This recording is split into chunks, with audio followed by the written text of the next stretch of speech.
back to Rams Talk Podcast, and we're here today after Derby have re-signed Ebou Adams. Now, had him on loan towards the end of last season, 17 appearances, feels like a lot more, but he made the difference and helped carry Derby up to promotion, back up to the Championship. And now we signed him on a permanent 3-year deal, 500 grand, which in the grand scheme of things feels like nothing for a player that had such a huge impact towards the end of the season. And joining me today to look at it, usually we get someone from the opposition on, but he's literally played for us. So to talk about Ebou, how he's going to impact us in this coming season, I'm joined by Jacob Hackett from Rams Talk Podcast. Oh my God. Hello. Good to see. How are you, mate? Thank you for having me on. It's a pleasure. It's a pleasure. Yeah, how are you doing? Good? I'm good. I'm better now. I'm better now seeing that beautiful man signing a permanent deal. But yeah, what a brilliant thing to see this morning. One of the main reasons behind our promotion to the Championship, and we've got him back. Nothing to complain about.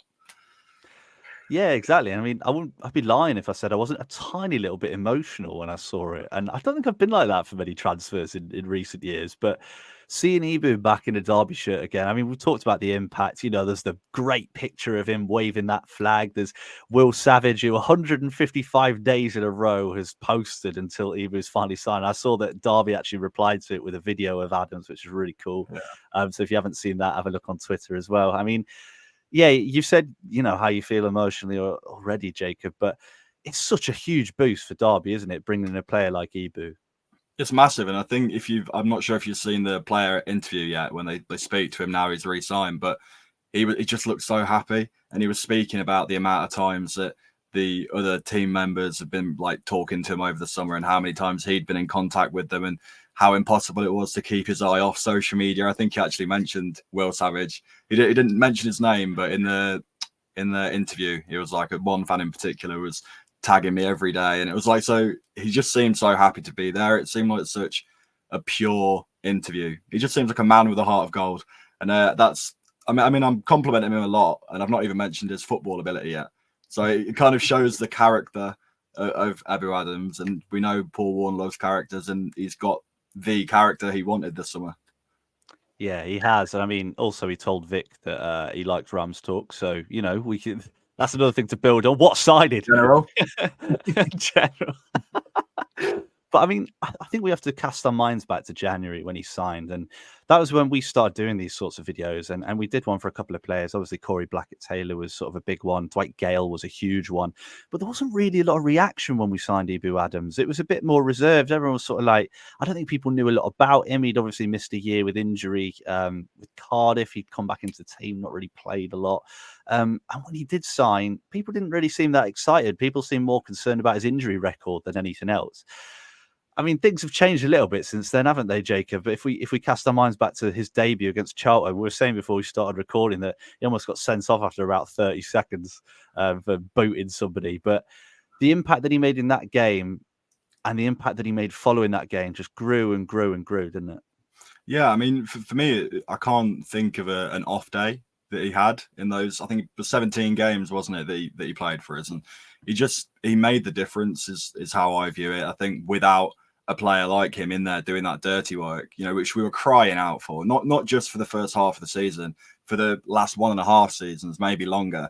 And, you know, he came in and did exactly what we needed to do. And like you say, when he did sign, nobody made a massive fuss over it. I don't think a lot of people were familiar with him. And I can't blame anyone for that, because he was at Forest Green. I don't think many of us would have been keeping it with Forest Green too much a couple of years ago. Then he went to Cardiff, got his big move, but was injured for a year. So there was a fair amount of question marks over not just who is he, but is he going to be a good fit for us? And it didn't take long for those to be, you know, those question marks were just erased so quickly. And I think as well, the deal that we've reportedly managed to bring him in for is a really tidy deal. I think no one can complain too much at how much the deal has cost. I think it's just a brilliant signing, and I'd be shocked if he wasn't going to be one of our key players again this season. Well, exactly. I mean, that fee that you mentioned there, 500 grand. I mean, in modern football terms, that's nothing. And for the player that was quite clearly League One's best defensive midfielder last season, I mean, it's not a lot, is it? It's really not a lot. I mean, I was surprised because people were talking about 1 million, you know, close to 1 million, but for it to be so far under $1 million, I mean, Derby have got a bit of a steal there. Yeah. I think there were so many different fees touted, weren't there? I think originally I saw that Derby had put a £250,000 bid in, and that was weeks ago, but that Cardiff wanted double that. Then we're seeing that it could be just under $1 million, and there's been so many different reporters reporting different fees and all this, but it looks as though it's around $500,000. And I mean, with the windfall that we should have from the Liam Delap and Amari Kellyman transfers, potentially if Jayden Bogle does go to Leeds, there might be a sell on there, I'm not sure. But it's money that we're really able to spend without David Clowes even having to put his hand in his back pocket too much. So I think we're in a position where if you can get a player of Adams' quality that you already know suits the team, that you already know is a good character, it's a no-brainer. So everything seems good at the moment regarding the deal, and it's a positive time to be a Derby fan, which makes a nice change. It does, doesn't it? It's been a weird few months. It's been far too good. We just need an 8-0 defeat to Blackburn on the first day to sort of do it down to earth again. Yeah. I mean, let's talk about Ebou Adams as a player then.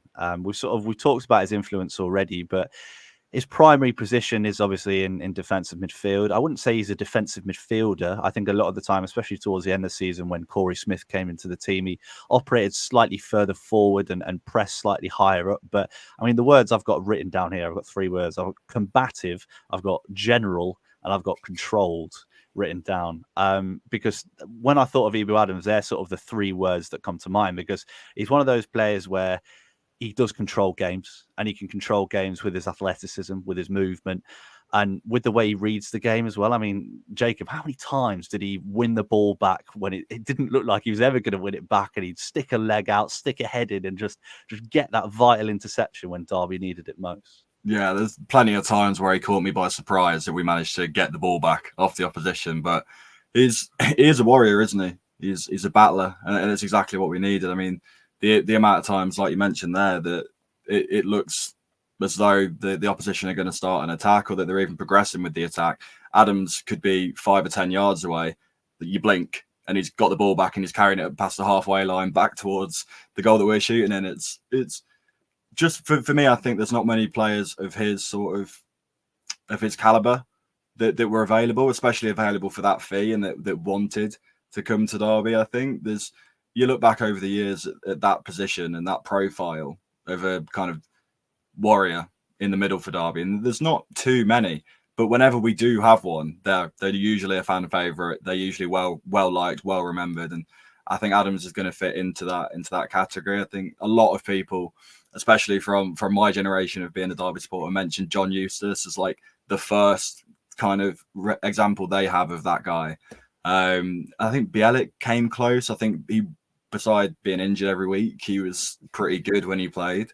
But I think Adams is sort of today's Eustace is, and that's the best compliment I can give him, because I love John Eustace. We all know that.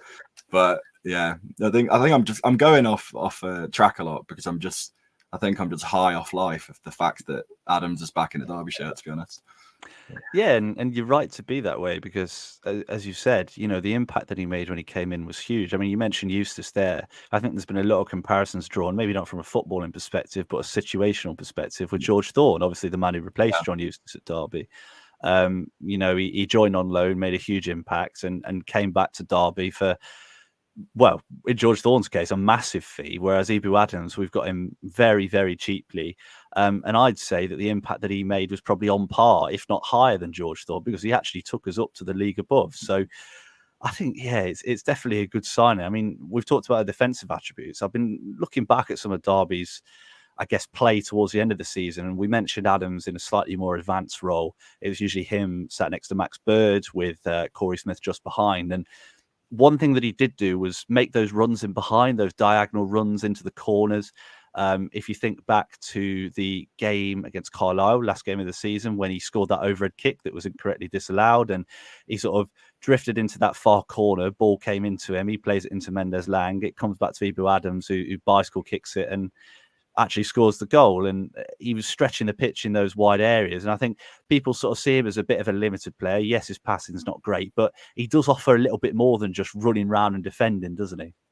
Yeah, I think he does, and the players that are going to be around him as well make the world of difference in terms of what system we play, and there's so many different aspects we could go on for this. I think the key thing for me is the formation as well, in terms of he was playing kind of on his own in that sort of holding role almost last season. With the preseason shape that we've taken up so far, which is really, really early days. And I think the way we finished last season as well, if we're going to be in the sort of 3-4-3 formation, then I think you mentioned it before we started recording, that it will be interesting to see Goodman, Houtmain, and Adams. It looks like Goodman, doesn't it? Houtmain, and Adams next to each other. It'll be interesting to see how that works, and we might get to see that on Friday, I think the Stockport friendly. So it'd be interesting to see how Paul Warne envisages them working together. But yeah, you bang on in terms of it's not just his defensive attributes that he brings to the team. He does bring a lot going forward, and I think he's just one of those players. It's a rare example of a player that just completely fits the bill, sort of fits the club. Almost, he feels like a Derby player. He felt like a Derby player from the first game when he nearly got sent off. I was like, yeah, he's got a bit of us in him. But that's my take on it anyway.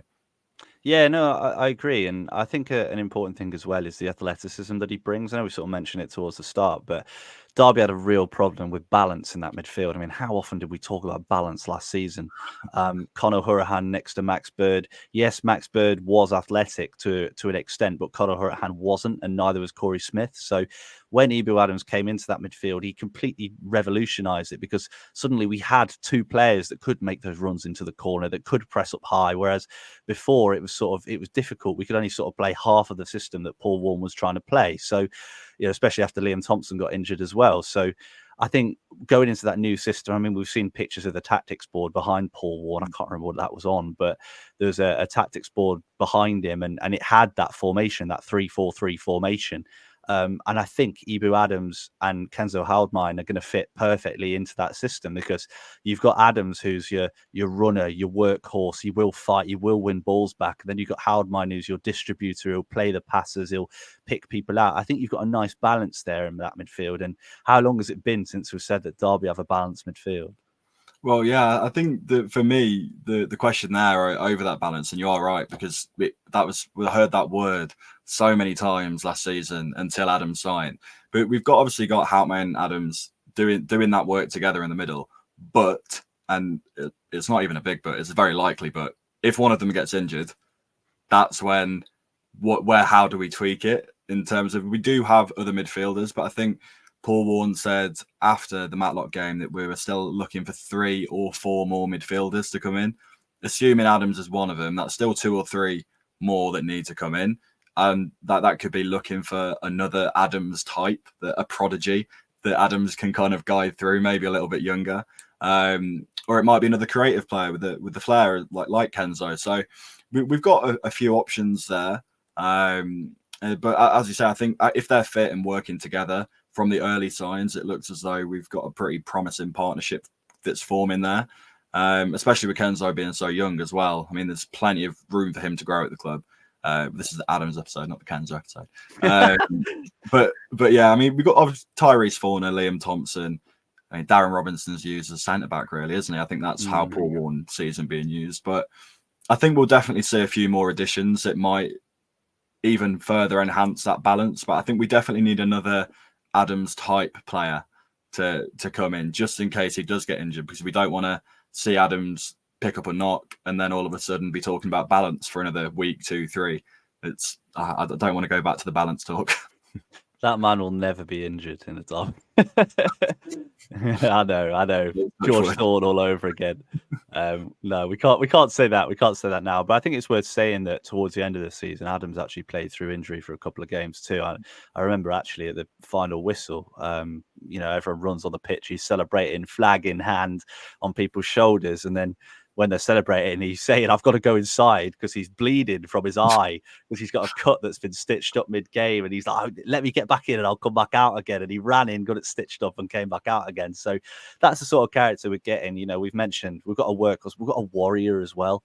And yes, we probably need another person to sort of bolster the ranks, but Ebou Adams for that money is a really, really good sign. And I think you can tell by the excitement between both of us and from the entire fan base sort of what sort of signing it is. So thank you very much for listening. If you did enjoy, please do leave a like, please do subscribe. Spotify, Apple Pods, leave a rating. That's always very much appreciated, especially if it's a good one. If it's not a good one, please don't do that. So yeah, if you did enjoy, you know what to do.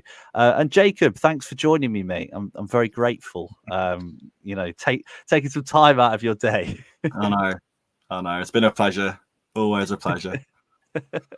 Good man. Right.